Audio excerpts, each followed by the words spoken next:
Hey guys, so here's a fun one. We're bounding into comics. 10 great and terrible gaming accessories from a bygone era. So we've got the Zapper, obviously. Looks like we got Rob right there. Yeah, some Game and Watch. So let's see if these are indeed great and terrible. Um, there have been some excellent and rather shoddy gaming accessories over the years. Sometimes they're introduced as gimmicks to boost sales, but other times they are legitimate game changers. I know AVGN has a great one for like Nintendo, like the Zapper, um, like the pad that you were able to control the games on. It was really stupid though. They had like this plastic thing that you would put the controller into, and you kind of were able to play like this instead of like this, but it was harder to. I don't know why you want to play it that way. Here in no particular order, got the NES Zapper. Since 1988, with Sega Mechanical Arcade submarine shooters Periscope, light guns were a new, inventively interactive. Yeah, they were really, and especially with Duck Hunt. So you just point and it detects, and with the light and all that, and that's why. But if you notice that like the TVs back then, they weren't really flat. They kind of had a curve to it. So it worked well, but if you try to use like the zapper on like a flat screen TV, it doesn't work very well. Simply because of just the times. Um, Arcade shooters into the twilight of tube TV, with the desire to bring the light gun shooters into homes. Nintendo brought a version of their own mechanical arcade uh, game into the homes with Duck Hunt Kosenju in 1978. Game served as a blueprint for the future release of the NES Zapper in 1984. Wow.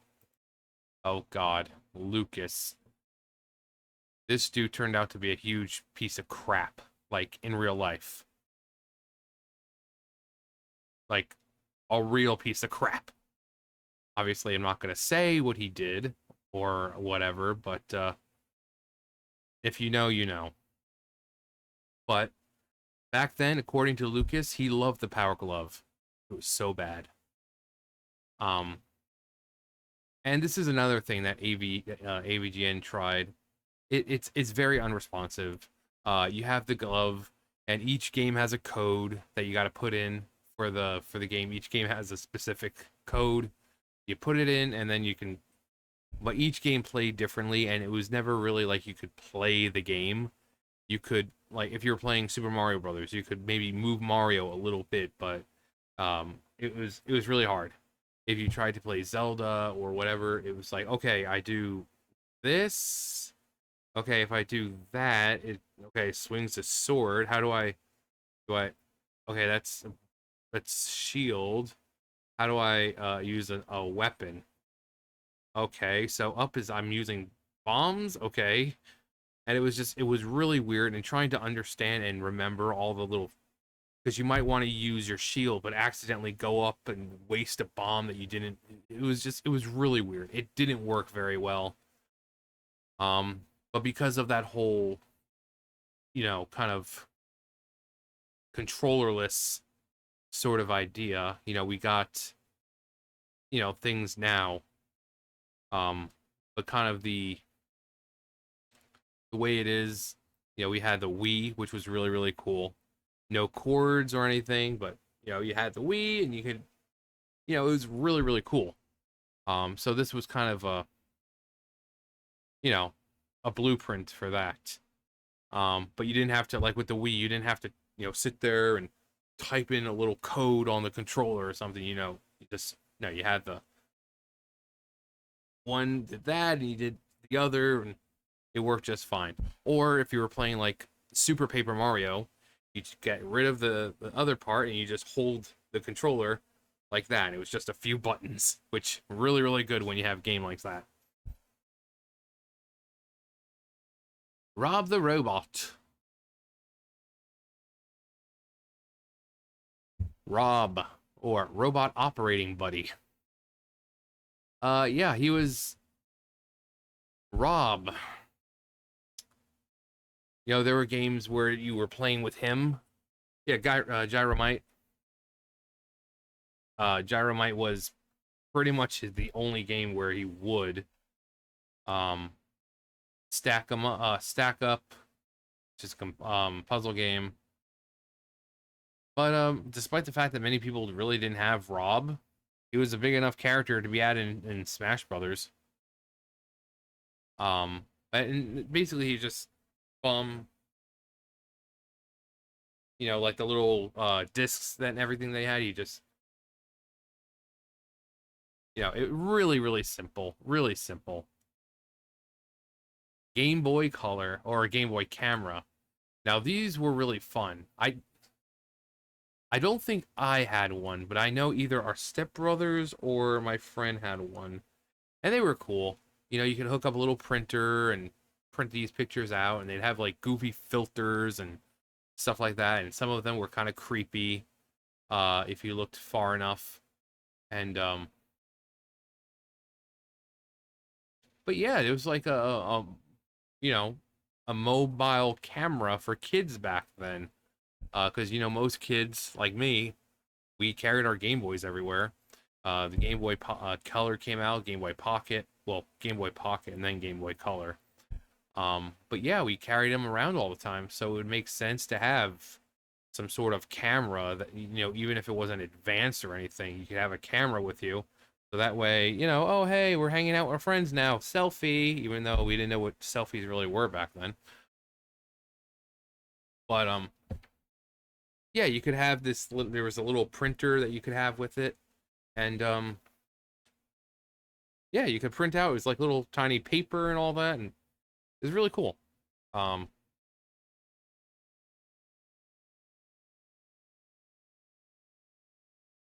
GB camera hardware is simply a gamer cartridge with a small digital camera. The Sega, oh God, Sega CD. Uh, yeah, a lot of peripherals for the Sega, and most of this stuff has been looked at by the nerd. And with Sega, there's like this, and then this goes on top, and then you could stick something right in there, and it's just like it like daisy chains off each other. It just looks like a mass, like a freaking Cronenberg type creature. It's just sitting there, just all over the place. You have the cores, like it all needs cords. Like it's not just one power unit. You need different power units for each thing. So you have this mess of cables. You have this tower of just parts, and it was so ugly to look at. It was so ugly to look at. Uh, it was insane. Now me, I didn't have to worry because I just had the good old Sega Genesis, so I really didn't have to worry about it. I mean, I don't even think I remember seeing any commercials for it. I mean, as a kid, obviously we were watching TV all the time when we weren't playing games. Of course, this was back in the 90s when kids still went outside. So yeah, we had school, we'd play in our backyard, which was huge. But of all the times, I don't remember ever seeing a commercial for Sega CD. I know don't remember. I don't even think I know anyone who had Sega CD. Like any of my friends, I don't think I remember any of them talking about Sega CD.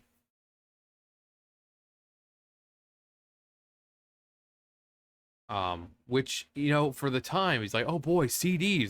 That's more space. That's more space. You could get cooler games, but then the games that come with it, it's like, okay, okay. Batman.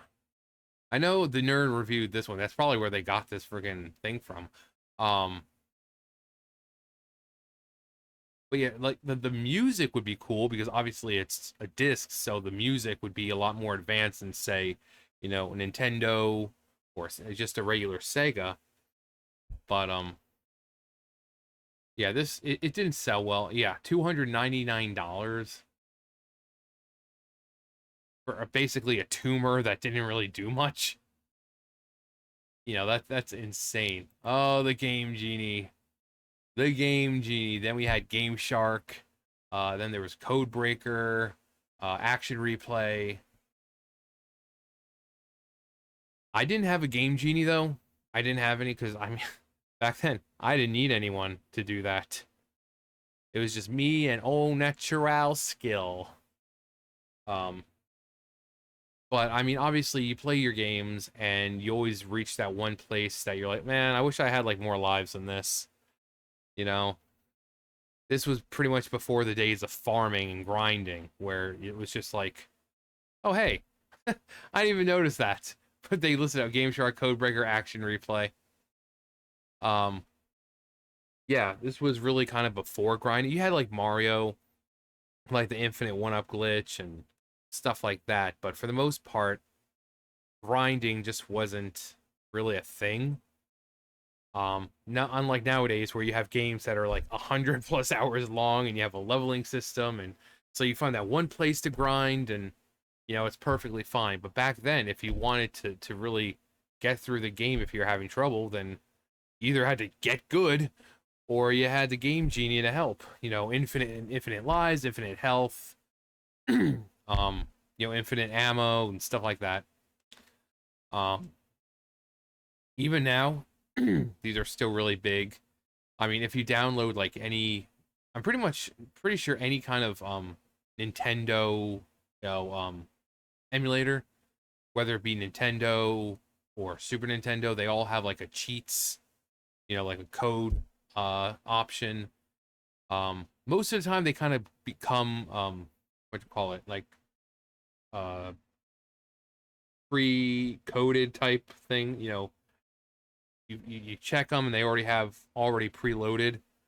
So like if you have the like one of the N64 ones, you boot up Ocarina of Time, you'll have like all the typical codes you would find, infinite health and infinite magic, and you might find some like weird ones like make Link's head big and some fun ones.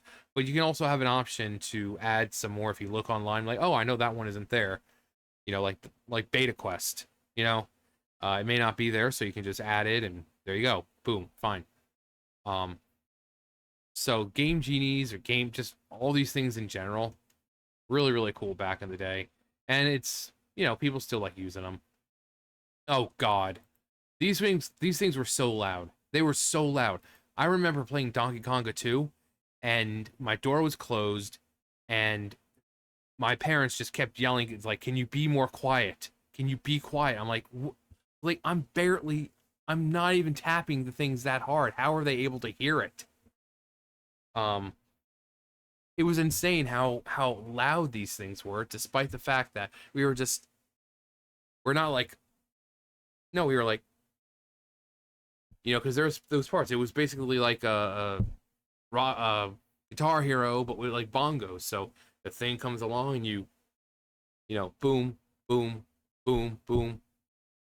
So we're not hitting them hard. We were just like, for the long line, the whole string of one, you have to on one of them really fast. We weren't even hitting it that hard, and they're like, "Can you please be quiet?" And we're like, "What? How are you hearing this? How are you hearing this?" It was so crazy how loud those were. Like I said, we were in my room. The door was closed. My mom was in their room on the computer. My stepdad was downstairs on the computer, and they both said that they could hear us. Hear those the bongos. And I'm like, what? Between the sound of the TV, the sound of me, my brother, and our friend, we're all talking. The door closed. Them in two different rooms, and they could still hear us somehow. And it's not like we were bouncing around, and no, we were on the floor, and it's like, what are we doing? I don't know what we're doing wrong. Gibson SG guitar controller. Guitar Hero. God, Hero. Wow. 2000 2005. Really? Wow. Wow. Has it really been out that long? I'm old. I'm old. Like, I'm old.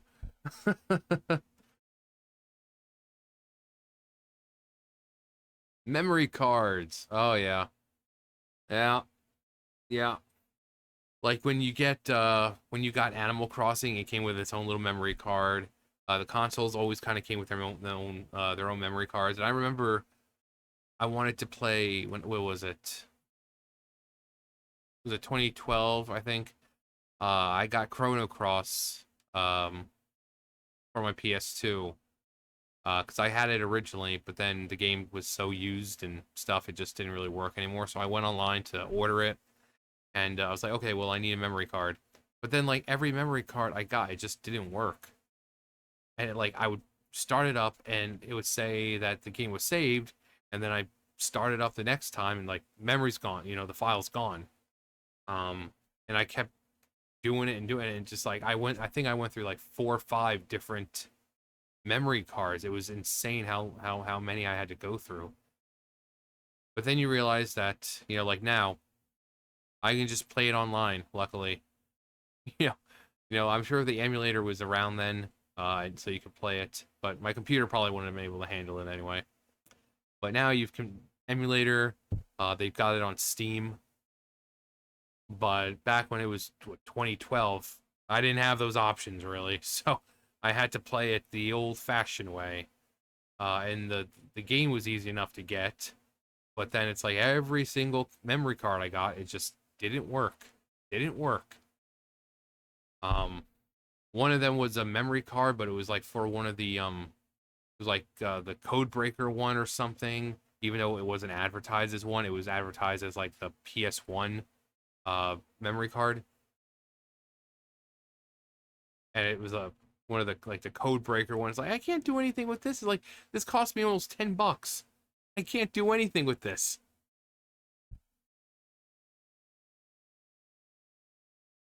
Oh, this little bastard right here. Trying to get one of these because I couldn't find any of mine. But nope. The Super Game Boy. Yep, being able to play Game Boy games on your Super Nintendo. And then the thing carried over to your GameCube, which I had the thing for. You put it on the bottom, you could play your Game Boy and Game Boy Advance games and all that. Basically any Game Boy game.